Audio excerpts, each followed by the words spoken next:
Today's lesson is about polygons and congruence. We're going to talk about what makes a shape a polygon. We're going to talk about what the word similar means and what the word congruent means. Let's get started. So first of all, what is a polygon? Well, a polygon is a closed plane figure formed by 3 or more line segments. So, in normal person terms, what that means is that shapes must have 3 or more sides. That kind of makes sense. It's hard to make a shape with 2 sides. Pretty impossible. All sides must be straight lines, so no curves. And all sides must connect at a vertex. So that's a corner of a shape or a point of a shape. So just for future reference, the plural of the word vertex is vertices. So if you see vertices, what that means is that it just refers to more than one vertex. All right, so let's take a look. Are these shapes polygons? So let's start with the red one on the far left. Does it have 3 or more sides? Check. Are all the sides line segments, so straight lines? Yes. Do all the sides connect to form vertices? Yes. So it meets all the criteria. It's a polygon. Now let's try the second one. 3 or more sides? Check. All sides line segments? Check. All sides connect to form vertices? Check. So that also is a polygon. Now let's check the pink one in the middle. 3 or more sides? Check. All sides are line segments? Nope. Because that side on the bottom left is kind of curved. All sides connect to form vertices. That is true. They all connect. There's vertices there. But because one of the sides is curved, not a polygon. Now let's try the fourth one. 3 or more sides? Yes. All line segments? Yes. They all connect to form vertices? Well, if you notice right here, there's a little opening in the shape, so that's a no, which means that's not a polygon. And the last one, 3 or more sides? Yes. Are they all line segments? Yeah, they're all straight lines.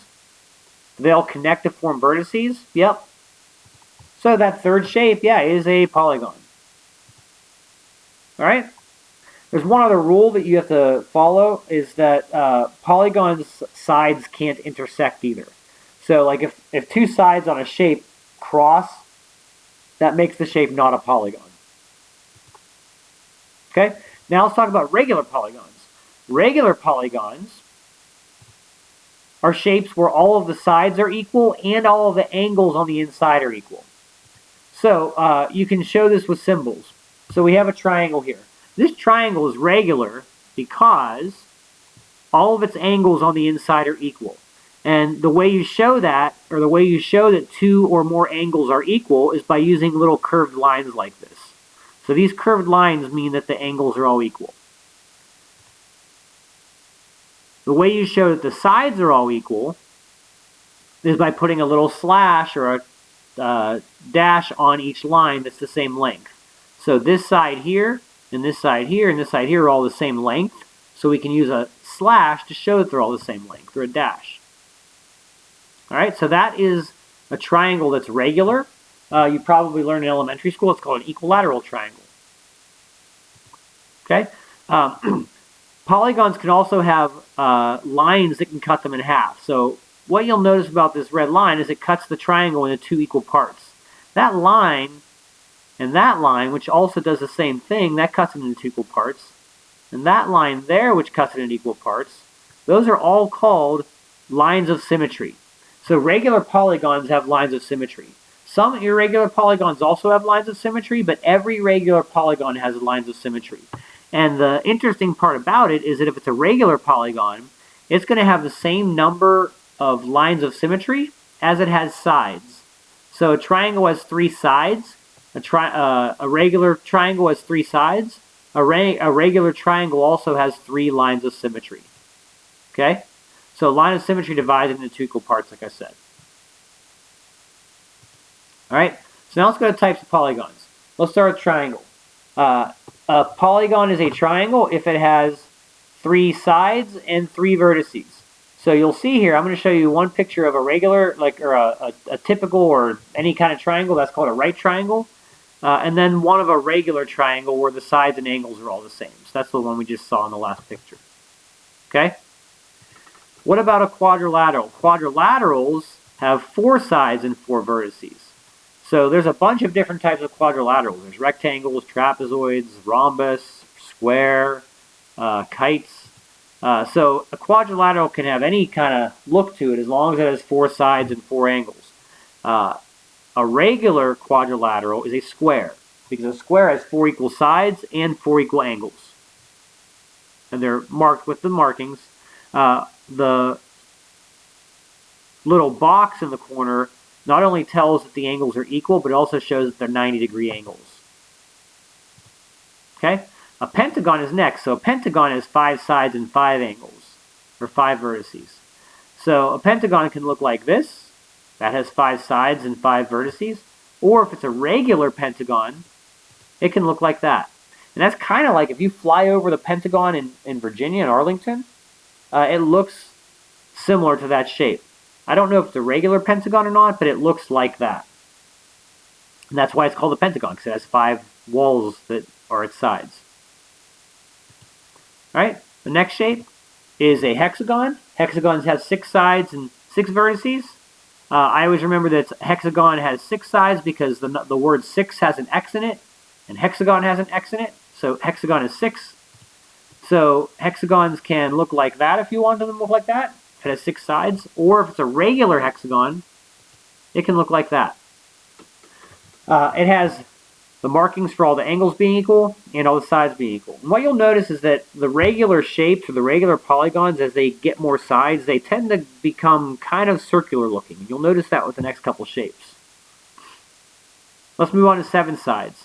Heptagons have 7 sides and 7 angles, or 7 vertices. So heptagon and hexagon sound alike, but heptagons have 7 sides. So an example of a heptagon, the arrow that we saw before, if you count the sides, there are 7 of them, and there are 7 angles.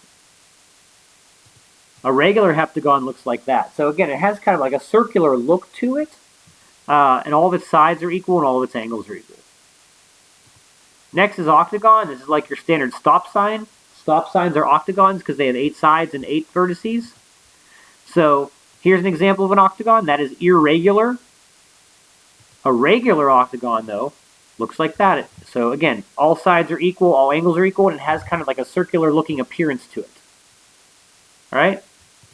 9 sides is nonagon. So nonagons have 9 sides and 9 vertices. So an irregular nonagon might look like this. If you count, there are 9 sides there and 9 angles.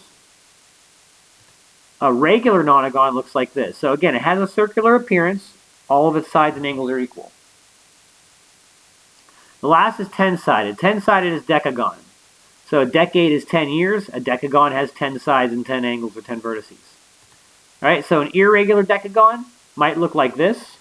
And you might be thinking to yourself, all the sides on that shape are equal, so shouldn't it be a regular decagon?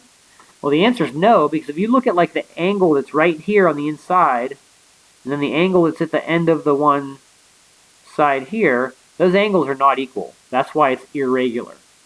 A regular decagon looks like that. So again, circular in appearance, 10 sides, 10 equal angles, 10 equal sides. Right? So those names you have to know. You have to know the names of the polygons. You probably already knew most of them from elementary school, but if there were any that were new to you, you're going to have to know the names of those.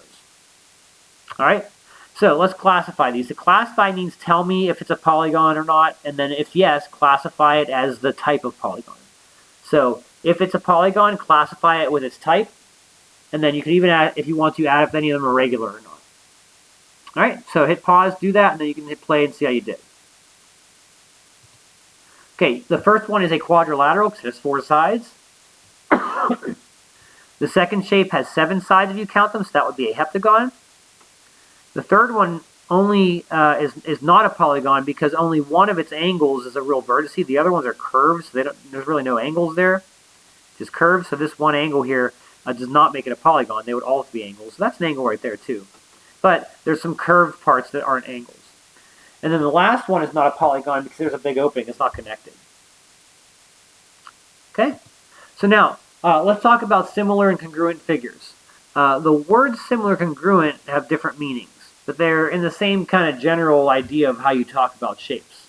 Congruent figures are two or more figures in which all sides and all angles are equal. So what it means basically is it's the same shape and the same size. Everything about it is identical. That means congruent. Similar, however, means that the two shapes can have the same shape, but one could be bigger or smaller than another. So congruent means exactly the same in all ways. Similar means it's the same shape, but could be a different size. So the symbol for congruency is this, and you're going to see that in a lot of the math problems that you'll be given. So it's like an equal sign with a little wave above it. That symbol means congruent. All right, so these two line segments, because of the mark they have on them, the little dash means that they are congruent. So AB is congruent to CD. That would be the math statement you could write for that using the congruency symbol. All right, these two angles are both 25 degrees. So angle ABC is congruent to angle DEF. Normally when you read angles, the part where the actual angle is the middle letter, and then the two ends would be the first and last letter of the statement. So ABC is that angle right there is 25 degrees. DEF is the angle there that's 25 degrees. But they are congruent. Okay?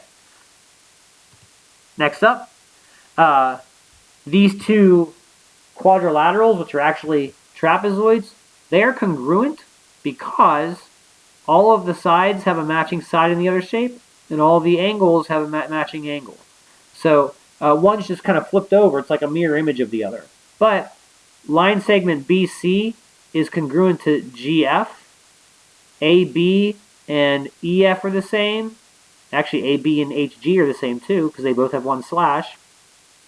HE has 3 slashes, AD has 3 slashes, so they're the same. So you want to match up the sides that have the same number of dashes or slashes, whatever you're calling them, and that's how you can just decide or identify which ones are congruent. The angles are the same. Any angle that has 2 markings inside here is going to be congruent to the other ones with 2 markings, and the ones with 1 marking are going to be congruent to the other ones with 1 marking. So the congruency statement up here, ABCD is congruent to EFGH. So what that means is that you can use this statement and not even have the pictures to identify what's congruent to each other. Angle A is going to be congruent to angle E here because they're both first in the statement. Angle B and angle F are congruent because they're both second in the statement. C and G match up and are congruent because they're third. And D and H are congruent because they're both fourth.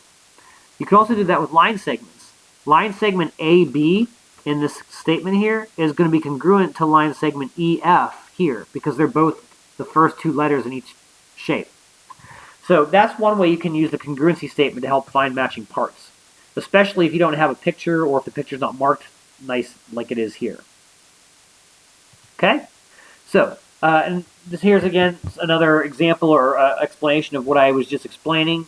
So the parts that have different numbers of markings are congruent to the other parts that have the same number of markings. So like D and E are congruent. AD and EH are congruent. Okay? Alright, so let's do similarity now. Similarity is when 2 or more objects are the same shape but not necessarily the same size. So some examples of similarity. Maps are examples of similarity because they're similar to the real world. A map is not the same size as the real world. It's smaller, which makes it similar. Other examples? Model cars or any kind of scale models are similar to the exact thing. If you buy a model car in a toy store or a hobby shop and it has a ratio on it like it shows on the left side of the pictures here, that ratio tells you how much bigger the real car is to the model car. So this top one here, this is saying that the real car is 18 times bigger than the model car. The tiny model at the bottom means that the real car is 87 times bigger than the model car. But scale models are similar shapes to the real item. So everything down to the steering wheel and the antenna and the hubcaps and everything. Another example of similarity is blueprints. This is a blueprint of PNC Park, the baseball stadium in Pittsburgh. Blueprints are used to build things, and the blueprint is a similar, scaled down or shrunken version of the real object that you're trying to build. And the last one we have here are other examples of similarity. So you can see the two penguins logos are similar. They're the same exact shape, but one is bigger than the other. That is my first cat, Polly, who is unfortunately no longer with us, but that's a picture of him. He was a great guy. Left Polly is similar to right Polly, but left Polly is smaller. And the trapezoids. So here I shrunk down one of the trapezoids and turned it. It doesn't matter what direction it's facing. Those two shapes are similar, but the one on the right is just smaller than the one on the left. All right, so hopefully that helped you understand similarity and congruence. Hopefully it was also a good review of the names of the polygons. If you need to go back and rewatch, go ahead and do that, and use this to help with homework and preparing for your quiz, and I'll talk to you next time.